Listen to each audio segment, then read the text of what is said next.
So we go into our final and our closing presentation. It's on finance, funding and taxation. And the topic is local government finance in a comparative perspective. We have Miss Theresa Reidy from Dr. Theresa Reidy from University College Cork to present for 20 minutes. We'll follow them by a roundtable discussion, and then I'll have a few brief closing remarks. So please give a warm Dublin City Assembly to Dr. Theresa Reidy. Thank you.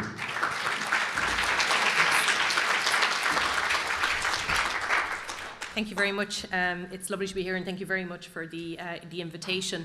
I know that Tim mentioned earlier that he was in the dodgy shift after lunch, but I'm very conscious that I'm standing between everybody and freedom for the rest of the evening. So I promise to be reasonably brief.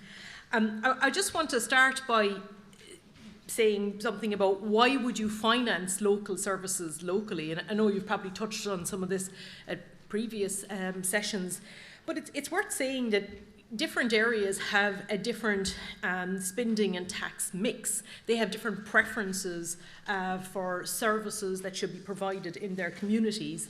And there are also large variations in cost base. I don't need to tell that to people sitting in Dublin today, that the cost of doing business in some parts of the country is very different to doing it in other parts of the country. And of course that factors in to what might be possible. So there are lots of reasons why you make decisions about how much money you will raise and how much money you will spend.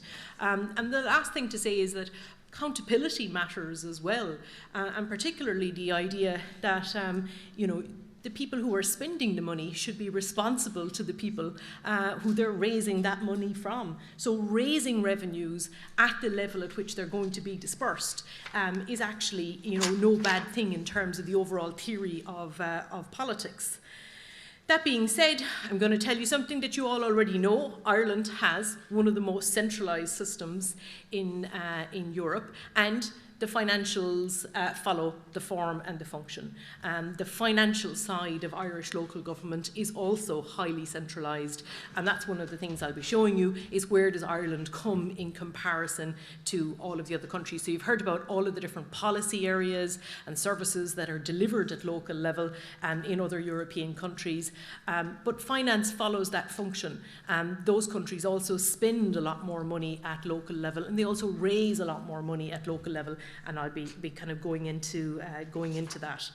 So I won't dwell too long because I know you're kind of fairly well covered all of this, but our territorial structures, the number of local authority units we have, the internal power distribution, they all tell us that we have one of the most fiscally centralised states in Europe.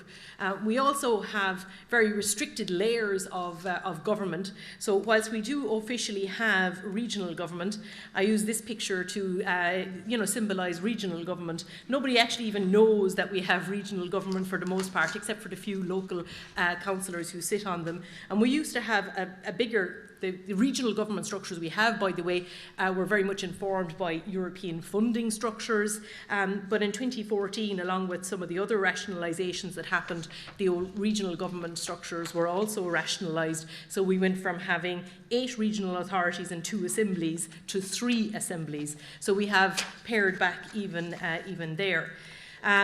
This is the local authority index. It's a local autonomy index, sorry. It's a comparative piece of research that was led by Andreas Ladner across Europe. And I don't know if you've seen some of this data before, but this is just to remind you that this is Ireland over here on the very end. This is country with kind of the lowest level of autonomy, and he specifically says Ireland has a particularly low level of autonomy. We see that in terms of the structures. There was research on territorial upscaling. Territorial upscaling is basically assassination of layers of government, and Ireland had 72% territorial upscaling in research done by Eskim et al. PAL during the fiscal crisis years, or the economic crisis years. So we saw very large numbers of reductions in the types of local authority structures that we actually have. We also have very high representation ratios, and there are local authority representatives in the audience who will be able to speak to you about the very large workload that comes with being a councillor in Ireland. So we ask them to do an awful lot, but with relatively restrictive resources. So for example, on average, we have about 5,000, this is data from 2014, it tells us that there's 5,196 people per councillor in the country. So that's quite a large number in comparison to some of our kind of fairly comparative near European neighbours. So for example, at the lowest level of local government in Belgium, you have 800 citizens per councillor. In Finland, it's 410. Denmark, it's 1,200. And we're up at 5,000. We're up a bit higher than that, actually. We're close to 5,300 now. The census was released during the week, so we'll have more data. But we really do ask our local authorities to do an awful lot with very little. And this is getting us kind of directly into this, the question of local government finance and where does Ireland fit in a comparative scale. Now, what this chart actually is here is it tells you the breakdown of tax revenue by level of government all across the EU. So how much money is raised by central government, how much money is raised by regional government. So it's got some federal states in there, Germany, Austria, where you actually have quite substantial layers of state level government or regional level government, and then how much is raised social security and local government. On average, across Europe, the EU average is about 15%. That's roughly speaking what most European local governments actually raise in direct revenue. In Ireland, we see it bouncing in here. It's so small, it's actually only 3% of revenue. So most European countries raise 5 times more at local level than we do. So it just puts financial figures on what you've already know in terms of how little local authorities actually do. And we really are very different when we look at kind of some of our near European neighbours. There's a tendency to always compare us to the United Kingdom, but Ireland is not like the United Kingdom. The United Kingdom is a huge country with a very large population, and now it's not in the European Union anymore. It's much more useful for us to actually look to other small EU member states, which have similar type of economic structures and sizes. So if we look at places like Finland and some of the other kind of smaller Nordic states, you find they raise substantially more money at local level. And that tallies, of course, with what you've been hearing all day in terms of Helsinki. How does the mayor of Helsinki have all of these roles and these capacities to influence so many areas? Well, the finance follows the function. There is a large amount of money that's actually raised at local level in most of these countries. It's probably also worth saying, though, that there's an imbalance or a fiscal imbalance in most European countries. And what that means is that nearly everywhere local government raises less than it actually spends. So in a lot of countries, they will spend more than they raise. So on average, they raise about 15% of revenues at local level, but on average, they spend about 25%. So they spend about a quarter of what they have. So they're heavily subsidised by central government, and that's related to the kind of areas in which they deliver services. The funding comes from the central government, but the service delivery actually happens on the ground through the local authorities. And we talk about that as kind of vertical imbalance. So there's quite a lot of vertical imbalance in most European countries. And Ireland also has vertical imbalance. So if we go to the next slide, this is the share of public spending by level of government. So how much money do you actually spend at local level level in individual countries. And we spend about 8% of our total budget gets spent at local level. We raise about kind of 3 to 4% and we spend about 8%. Remember, the European average is raising about 15% and spending about 25%. So we really are quite different from the European average, and very different to a lot of these kind of smaller European countries in terms of the headline figures. I think it's also, though, and this is kind of where I'm going to finish up the kind of second part of the presentation, is we're saying that there's also a lot of variation within Irish local government. So it's not the case that local authorities are all the same. There's actually considerable variation within the system, and it's kind of worth mentioning some of those things. To start off with, I know you've seen probably the kind of functional areas that local authorities deliver their services through over the last while. And these are, on the left-hand side, the broad functional areas. They're actually derived from what are called Code of Function of Government. They're there since 1975, and they're the kind of breakdown of where local government spends its money. I'm sorry, the people from the Custom House have departed, because for a long time we've been actually sending constructive emails to the Custom House suggesting that these headings actually no longer really make a whole pile of sense anymore for local government in Ireland, because a whole load of the functions that they actually had under these headings have been stripped out, most particularly actually agriculture, education, health and welfare. So we do a lot of comparative analysis, and we had to stop comparing going backwards, because at one stage all of the HSE fund, once the HSE was established, huge amount of money immediately extracted out of local authority budgets, so none of the charts or the tables made any sense anymore. The water services is not as dramatic, but we know, of course, with the creation of Irish Water, there's very little happening under those headings anymore.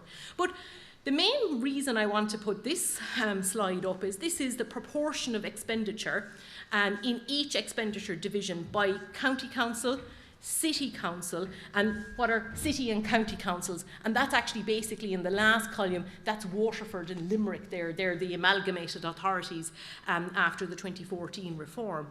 And it's just to make the point that there's considerable variation in what local authorities do. So if we just look at the first category there, we're looking at housing and building. We see on average county councils spend about 23, just under a quarter, say, of their budget on housing and building, but city councils spend over 40% of their budget on housing and building. And it's the inverse if we go down to the next line, which is looking at kind of road transportation and safety. We find county councils spend over a quarter of their budget on roads, but actually city councils, which don't have as many roads but a lot more footpaths, spend their half of that amount on roads and transport and safety. So there's quite a bit of variation in terms of what local authorities do, and that connects directly into kind of where all these speakers have started today, that the needs of communities vary considerably, and the best place to deliver those needs is at the closest level to the actual citizen. And I think it's also kind of worth finishing on this table by saying, when we dig into these figures as well, the local authorities themselves don't have a huge amount of discretion over how they spend this money. So they allocate, roughly speaking, 40% of their money to housing and building. But a lot of that actually comes through structured requirements from central government. So it's not like local authorities, and this is a point actually Mark Callanan makes very effectively, it's not like local authorities can get up in the morning and say we're completely transforming our budget. For example, the one he gives always is we're cancelling the planning system. So we're going to stop spending all that money on planning, it's a total waste, and we're going to allocate it to something else instead. That's not how it works. The local authorities actually have very limited discretion in terms of how they can actually spend this money. They have a whole load of legal obligations, and then if you map into that the fact that they have very large staffing on their books, and staffing is a permanent and fixed cost that moves from year to year, when we finally get down to the amounts of money where the local authorities can actually have an impact, if we connect it into the public realm developments, for example, in the previous discussion, it's a tremendous idea. But the amount of money that any authority has at the end of the year that is genuinely discretionary is minuscule in the Irish system. The next slide is actually just showing you that there has been a big increase. I've probably been better off showing you this as a graph. And over a period of time, local authority spending kind of increased during the kind of boom years of the Celtic Tiger.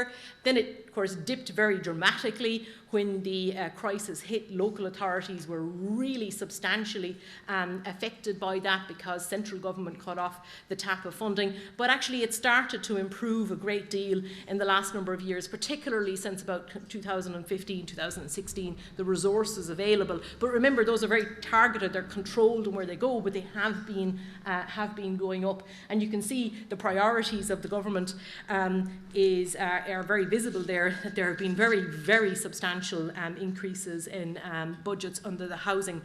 One thing I should have said in the previous slide is the figure for housing for the city and county councils looks enormous, but that's because the HAP payments for the whole country are run through Limerick City and County Council. So the entire allocation is allocated to their budget and then later distributed. That's why that particular figure looks so large. And then to talk specifically, I suppose, about where do local authorities in Ireland get their funding, well, here what I can tell you is they're actually not that dissimilar to a lot of other local authorities across Europe. In terms of the things that we tax at local level and the places that we get funding, there are actually considerable similarities across Europe. But we have been lagging, particularly in relation to property taxes. So looking at kind of where the money comes from in the Irish case, local authorities on average, here figures from the local authority budgets in 2022, they get about 40% of their funding from government grants and subsidies. So this is a combination of block grants to cover very ongoing obligations that local authorities have, but then there are also some specific grants to deliver particular types of projects. There was a general purpose grant which was in place in the past, but actually has been replaced by the local property tax. And that's why that figure there is minus 100%.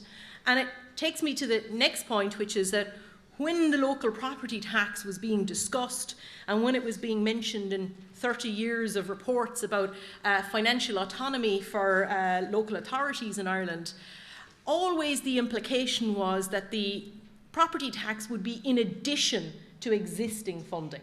So the local authorities would get a property tax and that would give them extra resources. And of course, when the local property tax was introduced, it evolved from the household charge. In the end, of course, it was instead of central government funding. So what happened is, and you see this here, the general purpose grant disappeared, all 100% of it off the books, but the local property tax came in instead of that. So what it means is that vertical imbalances, so local authorities raise more of their revenues themselves than they used to, and that's a good thing. But all of those recommendations that suggested that the local property tax could really be a game changer for local authorities, could give them that extra funding that they needed to expand their scope and their potential, that was effectively taken away because central government stopped actually funding through the general purpose grant. The way that the funding is allocated out, it's also worth mentioning, goods and services are the things we all pay for every day. If you put some money into the parking meter somewhere today to park your car, or if you paid a charge in your local library, local authorities charge for a whole range of goods and services that they actually provide, and these user charges are important because effectively the people that are using the services are paying for the services. But in Ireland, a larger share of our revenue comes from goods and services than is the case in other European areas, because of course things like transport, libraries for example, are much more heavily subsidised in other countries. We also have a very large business tax, which is commercial rates here. Many of you will be familiar with those. Those are effectively taxes that are paid in each local authority by businesses. And not to be offensive about councillors in the audience or anything like that, but councillors prefer to increase business taxes because businesses don't have a vote. Individuals, on the other hand, do have a vote. So you're much more local authority bodies tend to be much more sensitive, if you want, to anything that directly affects individual citizens. And you see our property taxes down there, and it's raising just 7%. And that is very small in comparison to other European countries where individual property taxes will be raising anything up to a quarter of the revenues that are coming into to local authorities. So the property tax is kind of heralded as a very important addition in terms of local government funding in Ireland, and it is important, but it didn't bring all that had been promised for as long as it did. I just want to, this is I think my second last slide, which is revenue variation in Dublin authorities. It's just to kind of bring it home in terms of the diversity. I want to begin by saying one of the things we know is that the Dublin authorities are much more fiscally sustainable and fiscally independent than authorities in other parts of the country. There's actually a big divide between urban and rural local authorities in Ireland, because in the urban areas, of course, you have the more valuable businesses, you have more businesses, so you have more money from commercial rates. You also tend to have much more valuable property, and you have those higher densities that we're looking at on the earlier slides in relation to transport, so you have more houses that you can tax. So local authorities in urban areas tend to have a much greater taxable base at their disposal, and even when they levy rates at lower levels, they're still able to bring in much more money than many rural local authorities, which tend to be much more fiscally dependent on central government to be able to survive.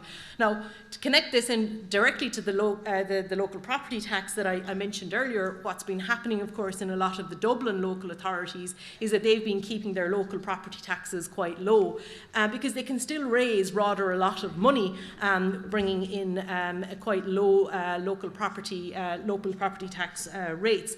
But also built into the local property tax is what's called a fiscal equalisation measure. And fiscal equalisation is basically a sharing of revenues to even out the distribution of income across the country. And all European countries do this. They don't allow imbalanced regions. They equalise, so they allocate shares of income to the less well-off parts of the country so that you can have equality of services. But how we have designed that system in Ireland is we've built it into the local property tax, which local councillors have to set the rate for. And those local authorities keep 80% of the revenues, but 20% go into the equalisation fund. So if you're a councillor sitting in an urban area, there's incentive to increase the property tax, to raise more revenue, is diminished by the fact that you're going to lose a chunk of that revenue to go and send it to Leitrim, to send it to Cavan, to send it to Monaghan. So if you're a councillor sitting in Galway City, Dublin City, Cork City, you know, there's always that slight reticence about raising the revenue. And work done by Gerard Turley and Stephen McNeena tells us that in a 4-year period in the Dublin local authorities, 120 million euros was lost by the councillors reducing the actual local property tax rate rather than increasing it, which is a power that they have at the present time. So the local property tax, just here in this column, you see that this is the percentage of revenue that's being brought in by the local property tax. The average for the whole country is 7%. So on average, local property tax accounts for 7% of revenue, but it's substantially lower in each of the Dublin authorities. Just 2% in Dublin City Council and 5% in Dún Laoghaire-Rathdown, which is the highest of the 4 local authorities. So even within these local authorities, there's actually considerable variation in terms of how finances are operated and the implications of those. So this is telling you the same thing, but just in chart form. But what I'll do is kind of finish off by just reminding you that we have a highly centralised system in terms of powers and structures, it's also highly centralised in terms of finances. Local authorities have quite restricted capacity to raise revenue, and even when we have kind of taken off the constraints, and it looks like we're doing something to expand the financial base for local authorities, sometimes that's taken away by the back door. So the local property tax looked like it was a very good day for local government, and it was a good day for local government, but some of those benefits were stripped away later. So it's very important when you're designing local government in Ireland that you follow the money. And that's to kind of leave you with the big challenge that you have, which is in relation to the directly elected mayor. You need to decide on the functions, obviously, that they will have, where they will sit in those governance structures, but you also need to decide on where the money will flow and who will get to set the budget every year. And if you want to have meaningful power, you need to have budgetary power. So your directly elected mayor needs to sit at the top of that financial structure. So whoever gets to design the budget gets to control what happens. And that might be the thought I'll leave you with. Thank you very much.